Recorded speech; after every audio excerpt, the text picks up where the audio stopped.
देखिए, आज का जो जियोपॉलिटिकल इश्यू चल रहा है, इससे मार्केटों में बहुत ज़्यादा दबाव है। आपने देखा होगा यूएस की मार्केट बार-बार नीचे आ रही है, बार-बार ऊपर जा रही है। अभी रिसेंट में एक हाई टेस्ट किया था डाउ ने और उसके बाद में बहुत तेज़ी के साथ नीचे आया। तो इन सब के कारणों को आज हम जानेंगे कि क्यों जियोपॉलिटिकल इश्यू जो है वो मार्केटों को बहुत ज़्यादा अप एंड डाउन कर रहा है। कभी-कभी खबर आती है कि ईरान यूएस के बीच में समझौता हो गया है। 2 बार पाकिस्तान ने ट्राई किया लेकिन दोनों बार फेल हो गया।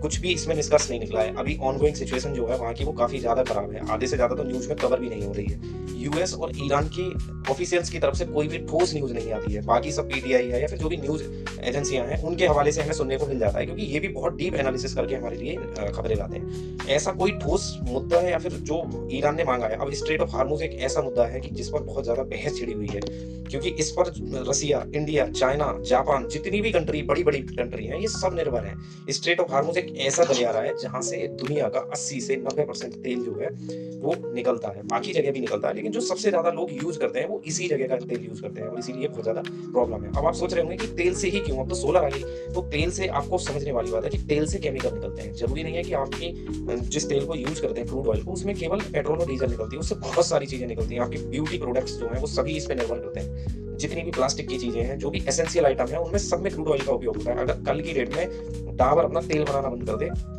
तो आप कहेंगे वो तो एडिबल ऑयल बनाती है, उसको क्या प्रॉब्लम है? तो क्रूड ऑयल से बहुत सारे उनके ऐसे प्रोडक्ट हैं जो बनते हैं। आपका साबुन है, सरफ है, सोडा है, जो भी प्रोडक्ट है आज की डेट में क्रूड ऑयल की बहुत ज़्यादा महत्वपूर्ण ज़रूरत है। इसीलिए क्रूड ऑयल का एक मुद्दा चल रहा है। इसके साथ में एलएनजी, पीएनजी और जो गैसों के दाम हैं ये भी बढ़ते जा रहे हैं। यूएस डोमिनेट करना चाहता है, ईरान चाहता है कि वो आज़ाद हो जाए, वो अपने तरीके से ट्रेड करने लगे, लेकिन यूएस ऐसा कभी नहीं चाहता क्योंकि मिडिल ईस्ट में उसकी जो पकड़ है, बाकी की कंट्रीज़ में जो अपना बेस बना के इन्होंने रखा है, वो कभी नहीं चाहते कि यहाँ पर किसी और कंट्री का राज आए। यूएस ने जरा सी भी ढील दी तो ईरान जाके चाइना की गोद में बैठ जाएगा और ये कभी यूएस होने नहीं देगा।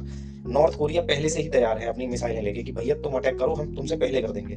तो इन सारी सिचुएशंस से हम पर क्या प्रभाव है, भारत पर क्या असर है? तो भारत की बहुत सारी चीज़ें जो हैं वो क्रूड पर निर्भर करती हैं। लेकिन हमारे लिए सबसे अच्छी बात है कि दुनिया की सबसे बड़ी ऑयल रिफाइनरी में से एक भावनगर जो रिलायंस की रिफाइनरी है, वो हमारे पास है। तो हमारे पास जो स्टॉक है वो बाकी कंट्रीज़ के मुकाबले मतलब बाकी कंट्रीज़ में वो कंट्री नहीं आती, वो उत्पादक हैं। जो जो रिफाइनर है ना वो उनमें से हम सबसे ज़्यादा लार्जेस्ट कैपेसिटी में होल्ड कर सकते हैं तेल, कर सकते हैं, मैंने ये नहीं कहा करेंगे, कर सकते हैं। पाकिस्तान हमारे कंपैरिज़न में दूर-दूर तक कहीं नहीं है, सबसे ज़्यादा नुकसान पाकिस्तान को ही होगा, इसीलिए वो बीच में अपना टाँग अड़ाने का काम कर रहा है कि कैसे भी ये मुद्दा सुलझ जाए। तो इन सारी चीज़ों से ना हमारी इकोनॉमी पे भी बहुत इफ़ेक्ट आता है और आपने देखा होगा अभी जीडीपी रेशियो जो है हमारा जो बता रहा था कि जीडीपी इतने परसेंट से इतने परसेंट आई है, अब वो घट चुका है। जीडीपी का अनुमान घट चुका है, हमारी जो इकोनॉमी है धीरे-धीरे स्लो हो गई है।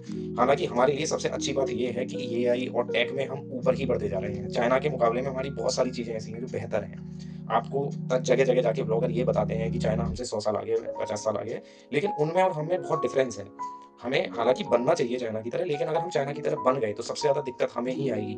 हम आज़ादी से कुछ नहीं बोल सकते, हम कहीं भी आज़ादी से जाके कुछ नहीं कर सकते। आप जो कहीं भी रैपर खा के बिस्किट फेंक देते हो ना, चाइना में इस पे भी बहुत बड़ा कानून है। तो सारी चीज़ों को इतने आसानी से सोच लेना बहुत मुश्किल है। आप जहाँ रहते हो बहुत बेहतरीन कंट्री है, आपको इसका सम्मान करना चाहिए।